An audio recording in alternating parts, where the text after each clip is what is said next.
अस्सलाम वालेकुम नाज़रीन। ज़ाती दुश्मनी या डकैती, वज़ीराबाद में तहरे कत्ल की लर्ज़ाखेज़ वारदात। नवाही गांव पठानवाली में फ़रोख्त की गई ज़मीन की रकम हथियाने के लिए डेरा पर काम के लिए रखे गए मुलाजमीन ने अपने ही मालकान को कत्ल कर दिया। मरने वालों में दो सगे भाई, मरने वालों में शफातुल्लाह चीमा, ज़काउल्लाह चीमा और मकतूल ज़काउल्लाह का बेटा 20 साल अतीक शामिल, जबकि शफाउल्लाह का बेटा अब्दुल्ला और भतीजा एहतशामुल्लाह शदीद ज़ख्मी हो गए।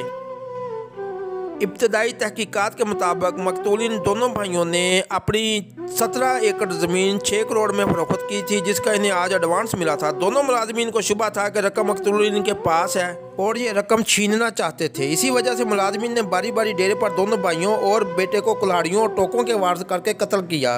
बच जाने वाले ज़ख्मी अब्दुल्ला और एहतशाम ने भागकर जान बचाई। दोनों कातिल मुलाजमीन उकाड़ा के नवाई गाँव कोट दिथे के रहशी हैं और मौका से फ़रार हो गया। DSP करामुल्लाह खान और SHO थाना सोदरा भारी नफरी के साथ मौका वारदात पर पहुंच गए और तहकीकात शुरू कर दी। मज़ीद अपडेट के लिए देखते रहिए मुसाफ़ा न्यूज़।